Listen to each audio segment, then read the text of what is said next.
Yes, നേരെ നമുക്ക് പാലക്കാട്ടേക്ക് ഒന്നുകൂടി പോകാം. പാലക്കാട് മലമ്പുഴ മണ്ഡലത്തിലെ NDA സ്ഥാനാർത്ഥി C. കൃഷ്ണകുമാർ അദ്ദേഹം വോട്ട് രേഖപ്പെടുത്തിയ ശേഷം അരുൺ ആലത്തൂരിനൊപ്പം, ഞങ്ങളുടെ പാലക്കാട്ടെ പ്രതിനിധി അരുൺ ആലത്തൂരിനൊപ്പം ചേരുകയാണ്. കാരണം പാലക്കാടാണ് ഇന്നത്തെ ദിവസം ഏറ്റവും ചർച്ച ചെയ്യപ്പെടാൻ സാധ്യതയുള്ളത്. അപ്പോൾ അരുൺ, എന്താണ് BJPയുടെ സംസ്ഥാന ഉപാധ്യക്ഷനും NDAയുടെ മലമ്പുഴയിലെ സ്ഥാനാർത്ഥിക്കും പറയാനുള്ളത്? ചോദിച്ചോളൂ. ഗൗതം സൂചിപ്പിച്ചതുപോലെ തന്നെ കേരളം ഉറ്റുനോക്കുന്ന മണ്ഡലങ്ങളിൽ ഒന്നാണ് പാലക്കാടും മലമ്പുഴയും. പാലക്കാടും മലമ്പുഴയും മാത്രമല്ല, പാലക്കാട് ജില്ലയിൽ ഇത്തവണ ഷൊർണൂരും ഒറ്റപ്പാലത്തും ഉൾപ്പെടെ NDA വിജയപ്രതീക്ഷ വെക്കുന്നുമുണ്ട്. ഏതായാലും ഇപ്പോൾ മലമ്പുഴയിലെ NDA സ്ഥാനാർത്ഥി C. കൃഷ്ണകുമാർ ചേരുകയാണ്. എങ്ങനെ വോട്ട് രേഖപ്പെടുത്തിയോ? എത്രത്തോളം ആത്മവിശ്വാസത്തിലാണ്? ഈ പാലക്കാട് നിയോജക മണ്ഡലത്തിലെ വോട്ട് രേഖപ്പെടുത്തി. വലിയ ഭൂരിപക്ഷത്തിൽ 2 മണ്ഡലങ്ങളിലും ഇത്തവണ ജയിക്കാൻ കഴിയുന്നുള്ള ഞങ്ങൾ ഉറച്ച വിശ്വാസത്തിലാണ്. പാലക്കാട് ജില്ലയിൽ വലിയ മുന്നേറ്റം ഉണ്ടാകും. ഒറ്റപ്പാലവും ഷൊർണൂരും പോലെയുള്ള, കോങ്ങാട് പോലെയുള്ള മണ്ഡലങ്ങളിലൊക്കെ വലിയ മുന്നേറ്റമാണ്. നെമ്മാറ BDJS മത്സരിക്കുന്ന നെമ്മാറയിലുമെല്ലാം ജനങ്ങളുടെ ഇടയിൽ നിന്ന് വലിയ പ്രതികരണമാണ്, അനുകൂലമായിട്ടുള്ള അഭിപ്രായങ്ങളാണ് വരുന്നത്. 2 മുന്നണികൾക്കെതിരായിട്ടുള്ള വലിയ വികാരം ജനങ്ങളുടെ ഇടയിലുണ്ട്. പാലക്കാട് ജില്ലയെ സംബന്ധിച്ചോളം നെൽകർഷകരുടെ ജില്ലയാണ്. നെല്ല് സംഭരണം സംബന്ധിച്ച് ഇപ്പോഴും അനിശ്ചിതാവസ്ഥയാണ്. വെള്ള അരി സംഭരിക്കാത്ത അവസ്ഥയാണ് സപ്ലൈകോ. അങ്ങനെ കർഷകരെ ദ്രോഹിക്കുന്നതിനെതിരായിട്ട് കർഷകർക്കിടയിലും വലിയ പ്രതിഷേധമുണ്ട്. ഇന്ന് കാലത്ത് പോലും മലമ്പുഴ പ്രദേശത്ത്, പുതുശ്ശേരി പ്രദേശത്ത് കാട്ടാന ഇറങ്ങിയിരിക്കുകയാണ്. വന്യമൃഗങ്ങളുടെ ശല്യം രൂക്ഷമാണ്. ഇതെല്ലാം ഇത്തവണ വലിയ പ്രതിഷേധം ജനങ്ങളുടെ ഇടയിലുണ്ട്. അതിന് പരിഹാരം NDA കൊണ്ട് സാധിക്കുള്ളൂ എന്നുള്ള ജനങ്ങൾക്ക് ഉറപ്പുണ്ട്. അത് ഇത്തവണ NDAക്ക് അനുകൂലമായി വരും.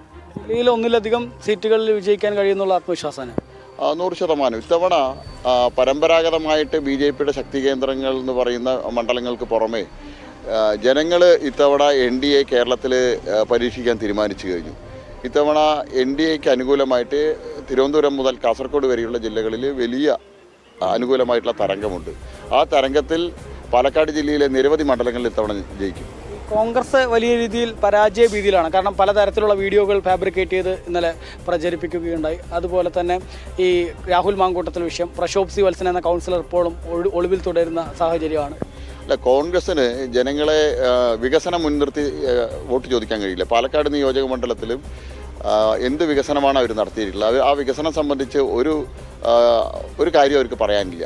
മറിച്ച് അവർ വലിയ പ്രതിരോധത്തിലാണ്. അപ്പോൾ വിവാദങ്ങൾ ഉണ്ടാക്കി ജനശ്രദ്ധ തിരിച്ചുവിടാനാണ് ശ്രമം.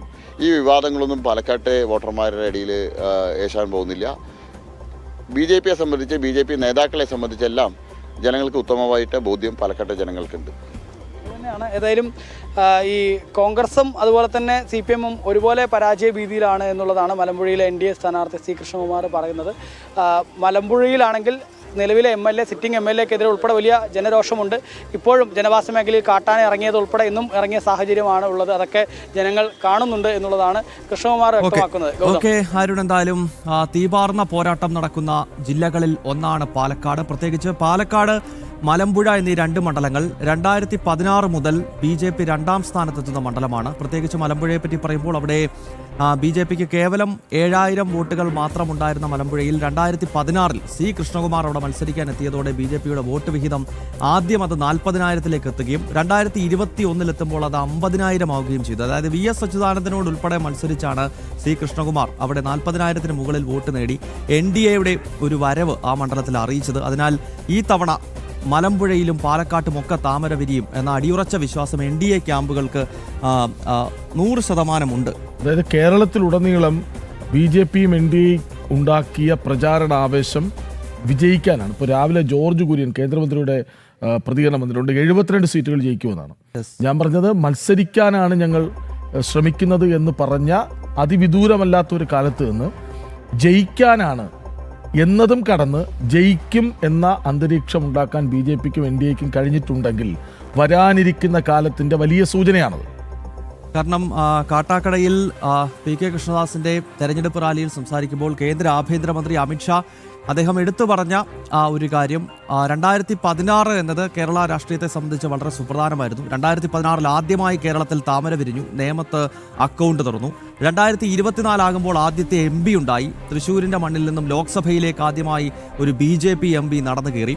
അപ്പോൾ 2026 എന്ന് പറയുന്നത് വളരെ സുപ്രധാനമായ ഒരു വർഷമാണ് കേരള രാഷ്ട്രീയത്തെ സംബന്ധിച്ചിടത്തോളം. അപ്പോൾ NDA മുഖ്യമന്ത്രി, BJPയുടെ മുഖ്യമന്ത്രി വരേണ്ട കാലം സമാഗതമായിരിക്കുന്നു എന്ന പ്രഖ്യാപനം നടത്തിയത് ഇന്ത്യൻ രാഷ്ട്രീയത്തിലെ ചാണക്യൻ എന്ന് നാം വിശേഷിപ്പിക്കുന്ന കേന്ദ്ര ആഭ്യന്തരമന്ത്രി അമിത്ഷായാണ്. അപ്പോൾ സ്വാഭാവികമായിട്ടും BJP ക്യാമ്പ് അത്രത്തോളം ആത്മവിശ്വാസത്തോടെ നിൽക്കുന്ന, ഒപ്പം 140 മണ്ഡലങ്ങളിലും അതിശക്തമായ ത്രികോണ മത്സരം കേരളത്തിന്റെ രാഷ്ട്രീയ ചരിത്രത്തിൽ ആദ്യമായി നടക്കുന്ന തെരഞ്ഞെടുപ്പ് കൂടിയാണ് ഇപ്പോൾ.